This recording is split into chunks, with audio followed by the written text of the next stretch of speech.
Welcome back to the Red Zone Podcast, Episode 3. I'm super excited to get into all the topics I've got, but first I want to say again, I appreciate everybody so much who's been listening on YouTube, Spotify. Been trying to get a lot better through every episode, improve in every way I can, but I appreciate everybody who's given the first 2 episodes a listen. Got a lot to talk about, though, especially college football, so let's get underway. LSU and Georgia in the SEC championship game. This was not a game that I expected to go like this at all. UGA beat LSU 50-30. Big game offensively for both teams. Lot of interesting happenings on both sides of the ball. LSU started off very strong, though. You know, as someone who went in thinking LSU really had no chance, that the first quarter and even the first half as a whole could have been so much closer and so much more competitive. It felt like LSU really had a shot at the beginning there, and, you know, we'll get into it, but really just some unbelievably unfortunate luck. And some things that weren't luck, really. And that all starts with the first quarter where it all started to go wrong. LSU came out strong offensively. Both teams stalled out on their first drive. Both teams punt. But LSU's second possession around, they're driving a huge drive. 14 plays, 69 yards, over 7 minutes off the clock. Probably LSU's best drive of the game, regardless of the half. Jaden Daniels comes out both drives. He's dealing through the mid-range. He's got some zip on his passes. It looks like he's able to ground himself. You know, the injury doesn't look as serious as some of us feared. Kayshawn's getting targets. Neighbors is getting targets. Everything's looking good. Thomas gets a catch for a first down, and we stall out for a field goal. And it was disappointing. That was disappointing. But you were in the position to take a lead. You were in the position to take a 3-0 lead, which is huge, obviously. First quarter was almost over. This is, you know, a significant portion into the game, really. Almost an entire quarter. You're about to take a lead. And your defense has really shown an ability to stifle Georgia and in forcing a 3-and-out on their first drive. And you get one of the most abhorrent coaching deficit failure moments I think I've ever seen in a big college football game, where LSU gets the kick blocked. Not the first this year, of course, but the field goal's blocked. And it gets some distance regardless and goes about 20 yards down the field. The ball's almost dead, but the ball isn't actually dead in college football until it comes to a complete stop after a block, unlike an extra point, which we have had blocked earlier in the season. And somehow not a single LSU player knew what was happening. And that's not to say that it's an easy situation to predict. Georgia, I think, given what we heard from their coaches and what we saw from their players, that's something that is tough to be prepared for. You're not guaranteed to be ready for a situation like that, right? But the problem was most of them knew. There were 6 or 7 players who were all around the ball, and whether they were going to pick it up or not, they knew they had the option. You know, almost every LSU player is walking off the field, and it's just another moment where we felt the pain on special teams. And you just have to look at Brian Polian again, right?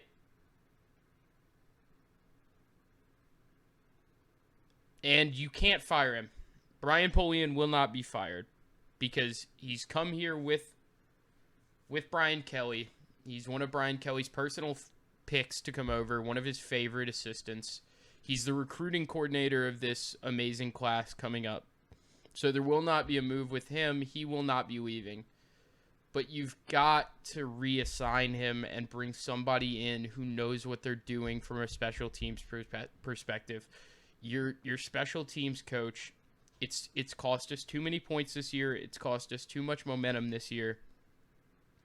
You have got to bring in a special teams coach who knows what they're doing and is not just a placeholder for our recruiting coordinator, who admittedly is good, but is not giving us anything.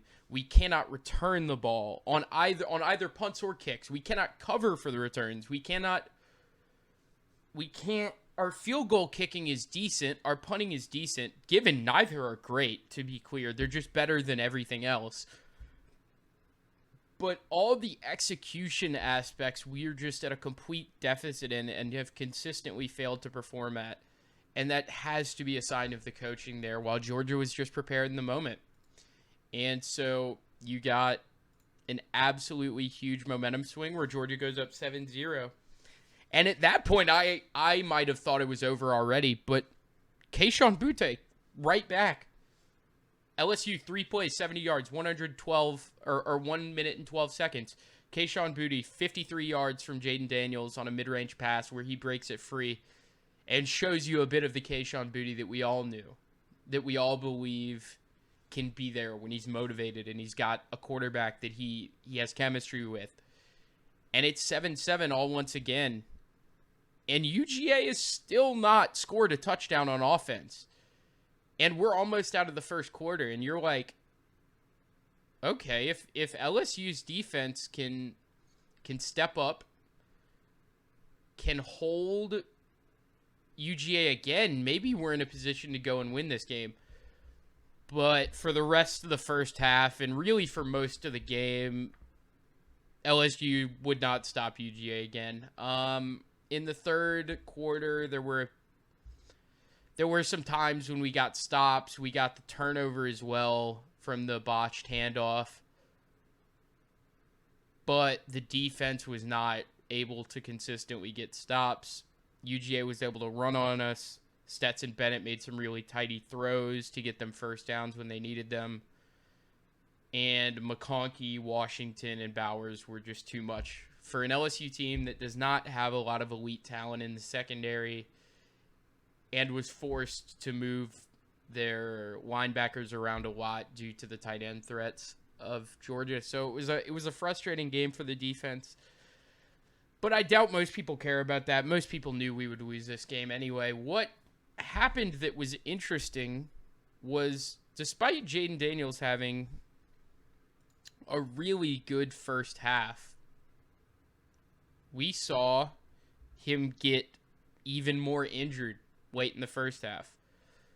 He really, after a sack by Carter on Georgia, started to limp around and really pull up, and he finished out the first half, but that would be it for him. And he finished the first half 16 of 24, 210 yards, a touchdown, and an interception. And he played pretty well, I thought. The interception wasn't his fault, was a complete fluke on a helmet bounce off Jack Besh that somehow got tipped up for a Georgia interception. Truly unbelievable luck that really put us in a hole that we couldn't escape from. While Daniels played well, Nussmeier was in for the second half. Coming in down 35-10, I think I and a lot of other LSU fans might have thought we were going to see some rough football. I thought we might have been in for one of the biggest blowouts in SEC championship game history. But Garrett Nussmeier came out and played his best half in an LSU uniform. And he went 15 to 27, 294, 2 touchdowns, and 1 interception. He made some absolutely amazing throws, including a deep ball, a couple deep balls actually, to Malik Neighbors that were placed perfectly, that would have been completely impossible with Jaden Daniels in the game. Not because he doesn't have the arm talent to do it, but because he's reluctant to. He's not practiced in it, and he's too reluctant. And so it's, with that type rarity, he's never going to have that type of success. But Nuss is so comfortable, so eager to throw those passes.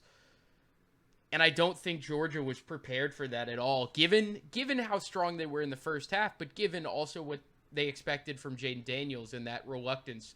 And the fact that we have two quarterbacks who in their approaches are very different. And so it would be very tough to prepare for both. And Nussmeier comes in and has some success. And we start moving the ball. And there was a very crucial moment in the third quarter where it is 35-17, and LSU gets the ball back off of a turnover from Georgia. And now LSU has all the momentum with a chance to make this a 10 or 11 point game. They're in the red zone, 4th and 1, and they run a counter out of shotgun that takes forever to develop. Oh, it makes me shudder to think about because it's one of the worst play calls I've seen in the past few weeks in college football. It was just really bad. Even Gary Danielson at the moment questioned it and said it was just a truly, truly horrendous decision. So that was really when the game was actually over. That was your last chance. Georgia goes down, makes it 42-17, and the game was over. And from then, it was really just a bit of back and forth. Both defenses were not really in it anymore, and the offenses just moved it sometimes, and you finish out at 50-30. The big topic will obviously be Garrett Nussmeier. He played incredibly well. It was his best half in an LSU uniform. It was probably his two best quarters. He made incredible throws. He showed more restraint than normal. He showed an ability to evade in the pocket that I didn't know I could expect from him. However, he still had two interception-worthy plays. His first pass when he came in the first half when JD had to come out for a play, almost threw an interception immediately. And then, late in the game, on the heels of a comeback, when it's probably out of reach anyway, he overthrows a route to the end zone, and it's picked off. And it was overthrown by a good bit. It was really a terrible throw. It was the type throw I think a lot of us had been accustomed to seeing from Nussmeier. But at that point, the game was out of reach anyway. He could have thrown that in normal game time. He has before, but I'll give him the benefit of the doubt there. I think that a lot of people are getting ahead of themselves with Garrett Nussmeier. We have not seen him perform consistently for LSU in backup minutes when he started. And while this was a great performance to get him going, this is his first truly good performance for LSU. There's a long way to go. And Jaden Daniels has done a lot for us this season. Plus, Jaden Daniels was playing pretty well before Garrett Nussmeier went in. He had one interception, but that interception was not his fault at all, as opposed to the interception from Nussmeier that was his fault, as well as the possible interception that also would have been his fault. So I think maybe there's some overreactions there. I still feel good with Jaden. I still want Jaden to be QB1. But I recognize that Nussmeier can do some things that Daniels can't and some things that Daniels won't. So there's a conversation to be had there. It's going to be very, very interesting to see what happens for the bowl game if Daniels is still hurt, and for the next season to see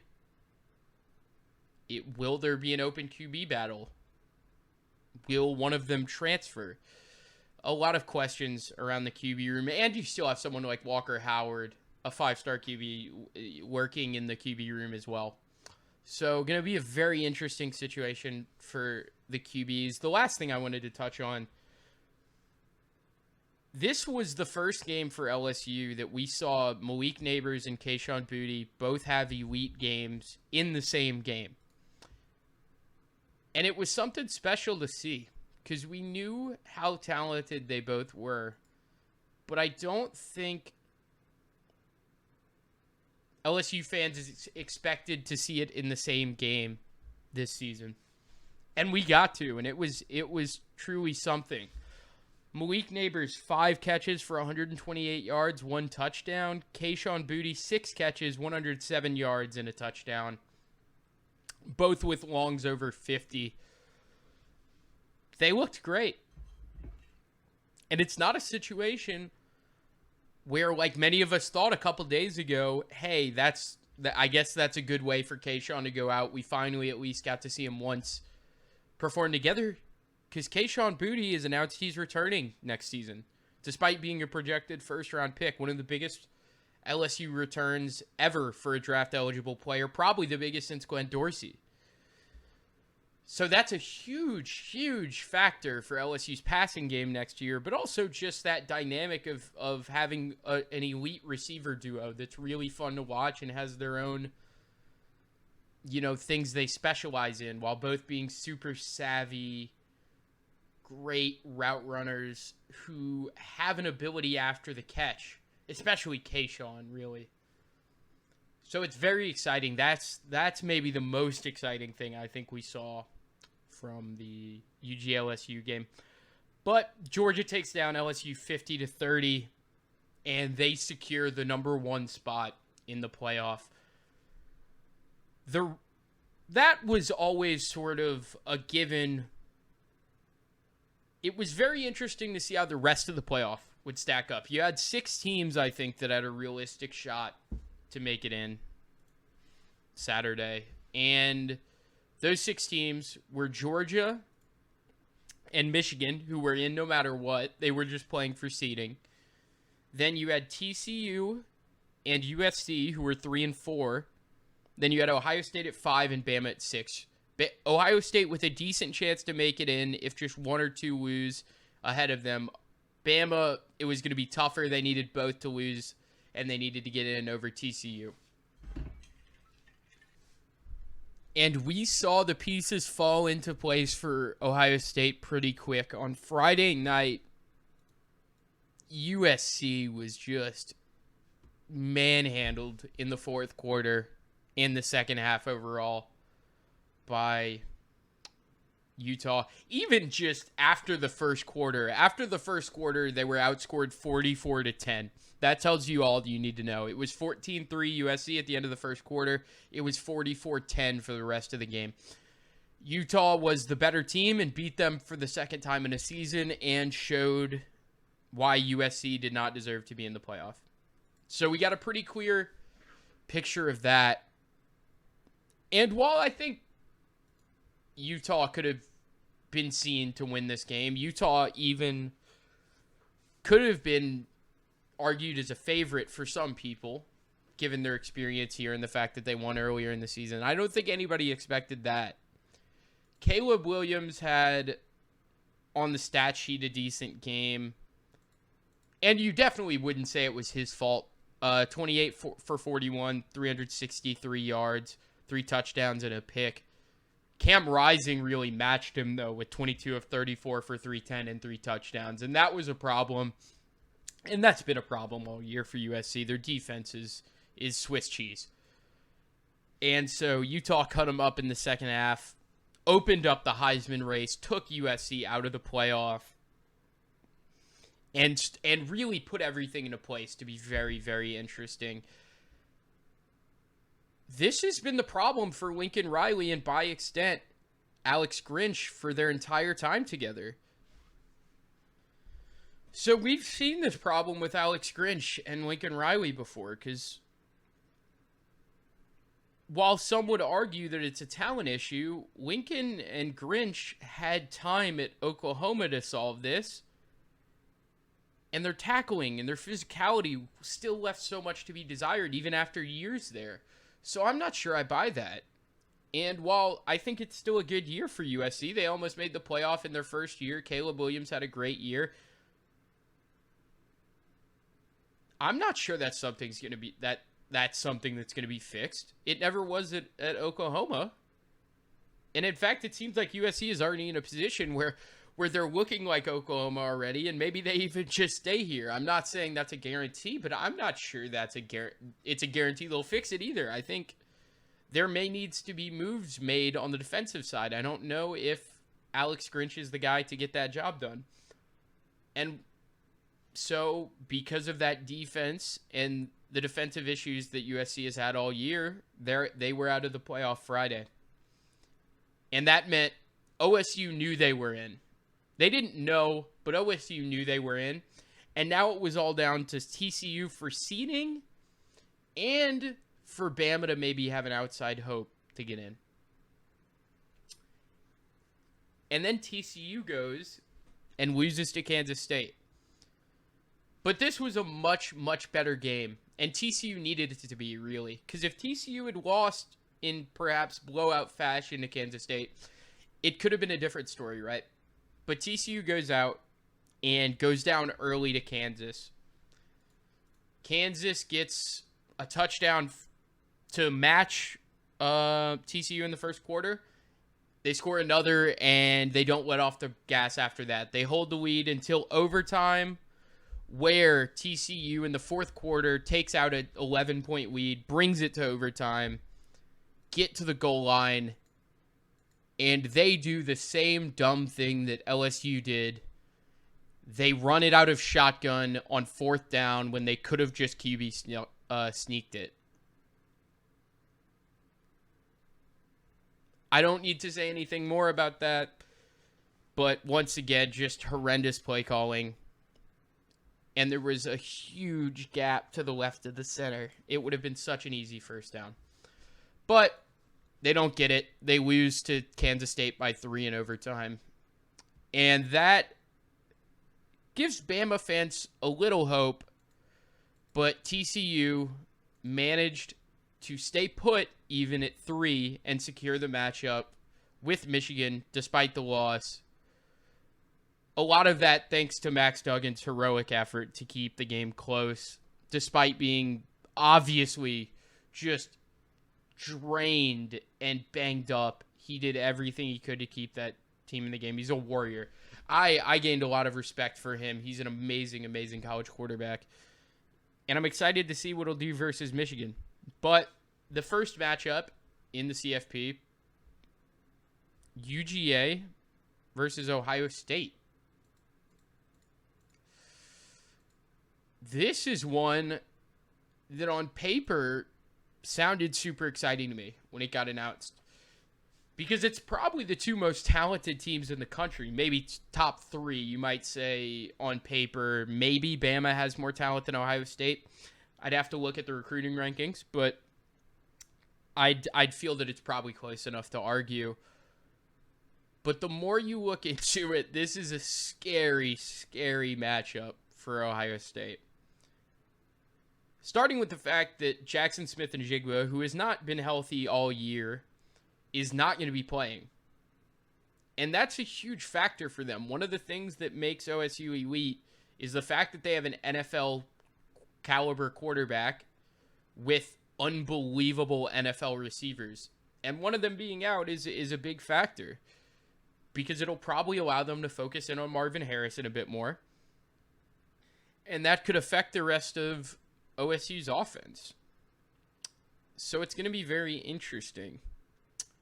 The things that I'm very, very confident in, I don't see a world where UGA does not run the ball all over Ohio State. There are just too many things that would indicate that's going to happen. OSU was helpless against Michigan's running, and they gave up a lot of big run plays to Michigan. That is not something you can do versus Georgia, because they've got a few running backs who can break through tackles. So that's when you're playing against Milton and McIntosh and Edwards, you've got to be strong in the rushing game, and I don't think Ohio State's strong enough there. And what you saw UGA do to LSU in the SEC championship game running the ball, it really wouldn't give you any hope if you're Ohio State. Now, Ohio State has talent on defense, not at the level they have in previous years, But if they scheme well, maybe if Georgia has a bad day, they got some turnovers, but I just don't see it, because the problem, even further so for Ohio State, is I don't think they're going to be able to stop Georgia from passing the ball either. They don't have a pass rush like they have in previous years where they had the Bosas or they had Chase Young. That's not there anymore. And so while they have talent there, they don't have elite pass rushers there. And Georgia has one of the best O-lines in the country. So I think they'll give Stetson Bennett time. And I think their unique weapons in McConkey and Washington and Bowers will also be able to thrive. So I don't see any way that Ohio State's able to slow down UGA. So really, it's going to be all about, well, what can Ohio State do on the other side of the ball? And that's a lot more of an interesting conversation for me, because there's a lot more nuance and there's some more questions. One of the big ones, will Ohio State's running back room be healthy? They've been dealing with, this season, injuries to Travion Henderson and Mayan Williams. So, with those injuries considered, there's been no word on whether they will be playing yet or not playing yet. But that will be a huge factor, because those are two elite running backs who are very physical and will be huge versus Georgia. They'll need to be able to move the ball on the ground. And without those two guys, I don't know if they will be. That Georgia D-line, as we saw versus LSU, so physical, gets such a push, especially Carter. So you're going to need running backs who have got that elusiveness and that physicality to just pound it on that physical Georgia defense. And I don't know if they'll be able to do that without their starting two running backs. Now, on the passing side of the ball, it's a bit more cut and dry. Marvin Harrison, one of the best wide receivers in the country, will be playing, as will CJ Stroud. What will Georgia do to stop Marvin Harrison Jr.? I think they cannot even hope to play one-on-one, and I think with Jackson Smith and Jigba out, they won't try. If they do, Keely Ringo will get absolutely shredded. I have a lot of respect for Keely Ringo. I think Keely Ringo is going to be an NFL cornerback. I think he's very talented and very physical. You might think he's an ideal matchup for Harrison because of his physicality and his size. The problem is he is not polished enough to be called an elite cornerback, in my opinion, because of the space he gives against elite route runners. We saw how Neighbors and Booty would get space against him in the mid-range on Saturday. I think if Harrison can consistently find space in the mid-range, and if Ohio State's mid-range, their medium passing game is effective all game, I think we could have a close game. I think that's maybe the biggest factor. But I don't know if I see it happening. Because while OSU has more talent on paper maybe than any team UGA's played this year, they just haven't been able to put it together. And I don't think they have the health, the availability, or the talent in the right places to beat Georgia. Maybe it could be close if their running back room is healthy, but I see Georgia winning something like 37-24. I could see Georgia winning pretty comfortably here. I think a 6.5 point spread is a bit wild given what these two teams have showed throughout the season. And so the 2 and 3 matchup, TCU versus Michigan. And this game is a lot closer and a lot more interesting for me. Michigan has the playoff experience, but they were blown out 34-11 by UGA last year. So that's not maybe that's not the most positive experience, right? And while you'd think it would help, I do have a bit of worry because last year I believed in Michigan. I expected that game versus Georgia to be close, And while TCU this year is not nearly as good as UGA was last year, there's still that bit of worry in the back of my head that I've never seen Michigan perform in the playoffs under Harbaugh. It'll be interesting to see how Sonny Dykes, in his first year with TCU, with no playoff experience, will be able to handle Harbaugh, who's now in the middle of his project, in the prime of his project at Michigan, in his second year in the playoff, how those two match up, and what the coaching battle is like, who's out scheming who, and who comes out on top. The big difference from last year's playoff appearance for me is J.J. McCarthy. Even when J.J. McCarthy came in versus UGA in the second half, last year, he was a huge improvement on Cade McNamara. And he has been all year. And while he's not a Heisman quarterback, he's not an All-American quarterback, he gets the job done. He had enough big plays versus Ohio State to get it done. And if their running game can execute versus TCU, all he'll have to do is not turn the ball over and make enough big plays. And I've seen him do that enough to believe. Now, Michigan has a problem similar to Ohio State, where Blake Corum, it's not known if he's going to be available for this game. Now, this, for me, isn't as big of a problem as Ohio State has, because while Corum may be more notable in that he's a Heisman candidate, he's having a bigger season than Henderson or Mayan Williams had, Donovan Edwards is a great backup.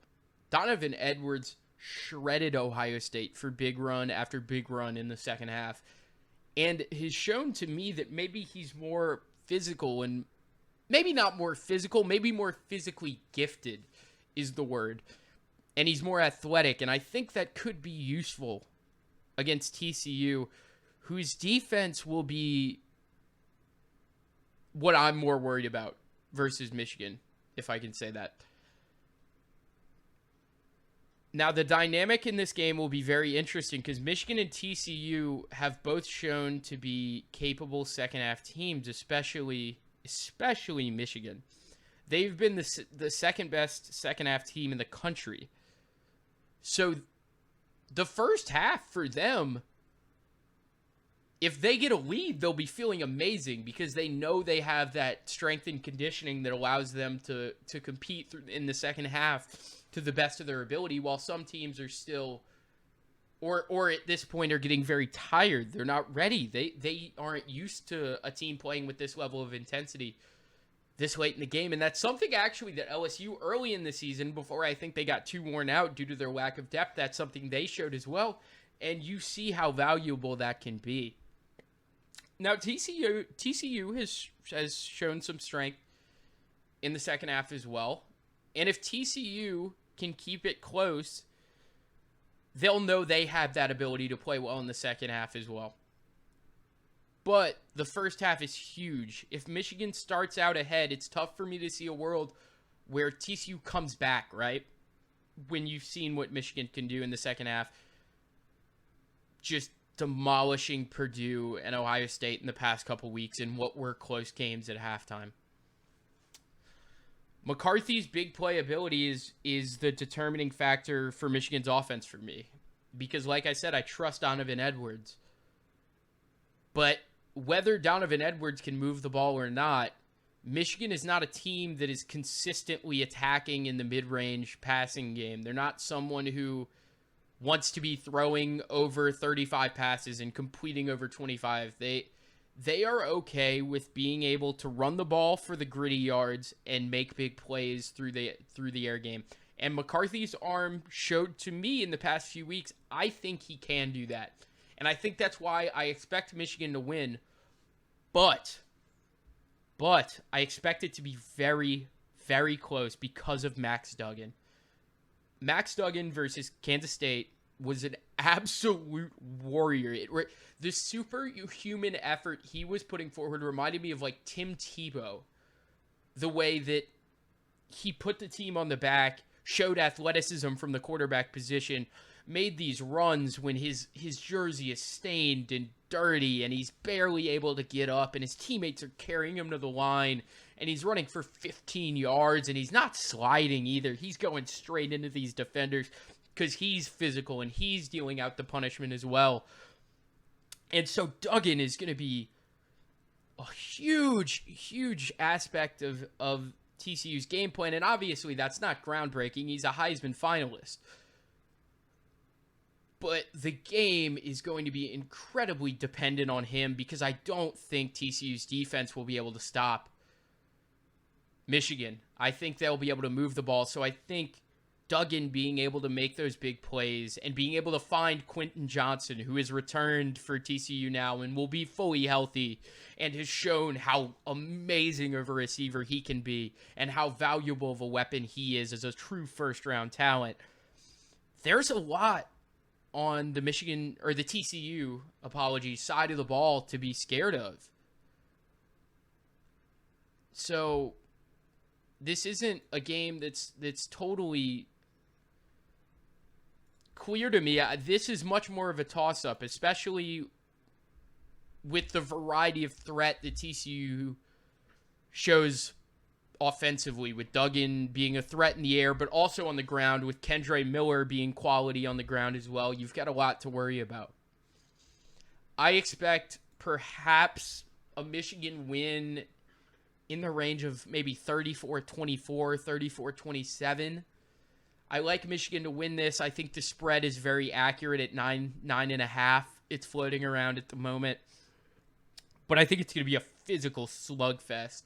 I think it's going to be a great game that I think Michigan's defense might just be able to be a lot more effective and get a few more crucial stops than TCU's will. And I think that could be the determining factor. LSU playing in the Cheez-It Citrus Bowl is not something I would have expected to say for a variety of different reasons a couple months ago. Given I was starting to believe in the team then, and we were at the beginning of a winning streak that would really start to make the season look like it could be better than it ended up. Not that it's been a bad season. And also for the fact that Cheez-It now has a second bowl as they purchased the sponsor rights to the Citrus Bowl since then. So for a couple reasons, a bit of a funny situation. LSU matches up against Purdue, though. And it's the first time LSU and Purdue have ever played. It'll be an interesting matchup. LSU is favored by 8 points. But in a lot of different ways, this is a strength versus strength matchup, despite the fact that LSU is such a big favorite. LSU is 14th in third down conversion percentage. It's one of the strengths of their team. It's what you... That's maybe my favorite part of the LSU offense, I do have to say, is how much trust I have in them on third down to make a big play, to be able to keep that defense on the field, to tire them out. In our best games, that's what we've been able to do all year.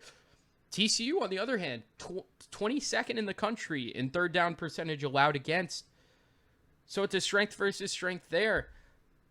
Both teams also match up defensively well with the offense. They're both stronger versus the respective type of offense that the other team is weaker at.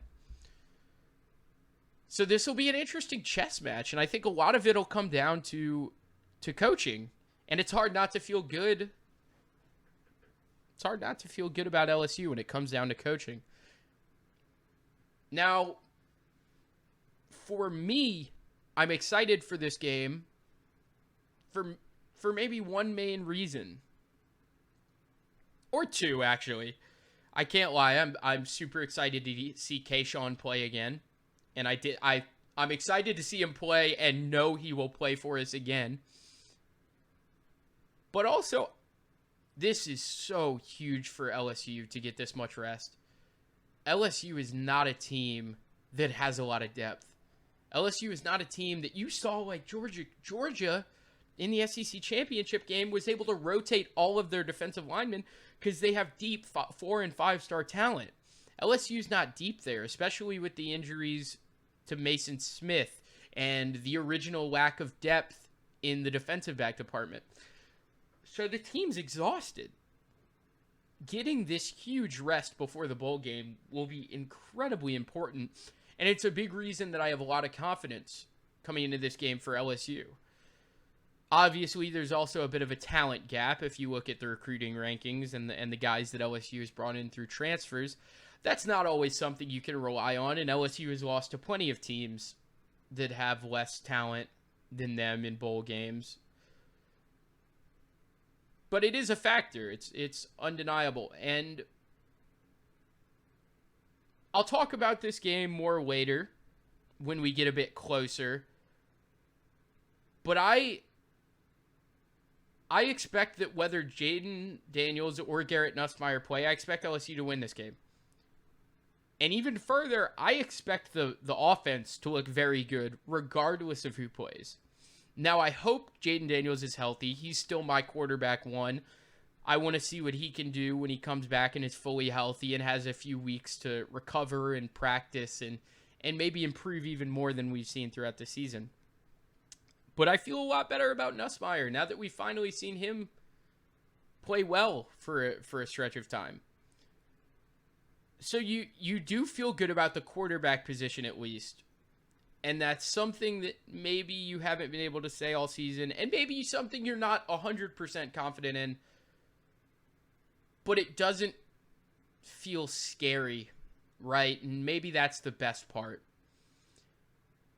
And while there's a huge discussion to be had about who's going to be the guy next season and whether one will transfer, whether Jaden will go to the draft, whether there will be an open QB competition, whether Walker Howard will be involved, we'll get to see a good look at what we can expect next season from either quarterback, depending on who comes out. I'm taking LSU to win at the moment. I'm thinking something like 33-30, maybe a bit of a high-scoring game. I don't love what I've seen from LSU's defense, but I don't think Purdue will be able to stop LSU's offense either. Now, the weekly World Cup update comes with some sad news.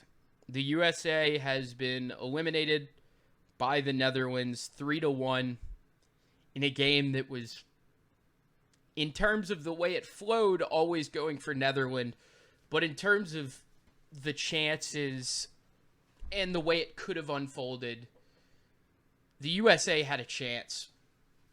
The USA had one less shot on goal, two more shots, 58 possession to the Netherlands 42. They had almost identical expected goal numbers. So you really got the idea that the US wasn't totally outmatched. They came out with a plan, as did the Netherlands, to be clear. They were playing five at the back, and they've thrived on the counter previously. They don't need a lot of chances to score. We know this, and our defense gave them more than we should have. But it wasn't a game that you were just played off the pitch in. Now, Netherlands started with 2 assists from Dumfries and the opening goal from Depay, really, which was crucial for Netherlands and brutal for the U.S. A goal that early was just painful. It was something that the U.S. could not sustain at all. It really just broke their back. And there were moments of brilliance for the Netherlands. It was a great team goal. But you can really look at the same areas and the same issues for all of the goals. The U.S. was not experienced or prepared with defending a 5-at-the-back system with the wingbacks. And Denzel Dumfries in particular just gave Anthony Robinson and that left side of the U.S. so much trouble. We were totally helpless to defend it. He had 2 assists early. He had the late goal to finish it. And the late goal to finish it was just, I mean, what a shame. It was 2-1. And Dumfries just sits in the box on his own, completely unmarked for about 10 seconds. And then gets a free shot on goal and scores it, obviously, because he was one-on-one and he's got a shot on him. And you give it up, and that was when it was over. What was the difference? For me, I think 5 at the back was the biggest factor. I think the USA was unprepared to play that, and some of that blame could go on Berhalter, although you can't always prepare to play a 5 at the back team. Not a lot of national teams play 5 at the back. But it was also about the individual moments of brilliance that Netherlands had the quality for. Dumfries and Depay on the first goal.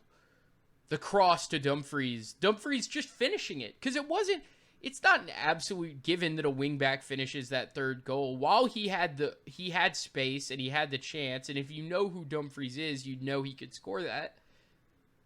That's a chance that you have to take. And the U.S. only scored 1 goal with 2 expected goals of chances. I think that says everything you needed to know about the game.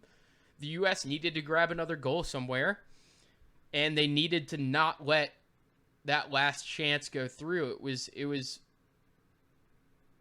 a shame to see such an easy goal scored, to see the U.S. squander the chances. But I think if you watched the group stage, this is a way you could have expected the U.S. to lose, and it's not a shame. The team they lost to, just maybe the way they lost. Netherlands hasn't lost in their last 19 matches, so not a team that you're ashamed to drop to, not a team that we expected to beat, but maybe a game that we could have done better. Now, where does the U.S. go next? Gio Reyna did not see much time this tournament. He's regarded as one of the players of the future. Brendan Harrison didn't see a lot of time in this tournament. There's going to be a lot of progression by the young players in the attack, and I think those issues will solve themselves out. Pulisic will obviously always be a mainstay, but I think Sargent, Wright, Weah, Aronson, Reyna will develop even more, will make it even more obvious who should get the nod at striker and right wing. So I'm less worried about the future of our attackers, not just because we have more talent there, but also because of the time and the way I think we can fit them together. The midfield is set for the future. It's going to be Musa, Adams, and McKennie for a very long time. I feel similarly about the wingbacks, even though they're not as great. I think Robinson and Dest, both fairly young, both talented in their own ways, both in good leagues, both will only improve. They're not perfect, but they get the job done. Turner will be a mainstay. He had an unbelievable tournament. I love Turner. Turner's so good. Such a huge improvement on Stefan. I can't believe I rode with Stefan for so long. Maybe it was just because he played for Manchester City, to be honest, but Turner is a huge improvement and a great keeper. The area that's going to be really important is center back. Tim Ream played well. Tim Ream's also going to be 4 years older, and he's not young right now. So what will we see in that department? Will Tim Ream still be around next World Cup? Who will be next to him? We don't have obvious young center back prospects who were in the squad this year, who were maybe not quite ready to start. Walker Zimmerman's been a disaster. He's not good enough. Cameron Carter-Vickers looked better, but he didn't play as much. Berhalter didn't show he had confidence there, so what can you really expect from him in the long term? There's a lot of interesting dynamics going on with that center back group. And it's never a position the U.S. have been able to solidify with elite talent. Even as this new renaissance of USA players rises, there's still concern there. It's something we haven't been able to solve as long as I've been a fan. And it's maybe the biggest question mark for the future of the U.S. men's national team. It's going to be something to keep an eye on for the next 4 years, really. That will do it for episode 3 of the Red Zone Pod. Appreciate everybody listening. I'll have my links for the Spotify in the bio if you want to go listen there. I'll also have the link to my Instagram if you want to give me a follow and have updates on all the new content I drop, as well as some exclusive Instagram shorts that'll be on Instagram and YouTube Shorts specifically, some more short form content. Appreciate everybody for listening, and I'll see you guys next episode.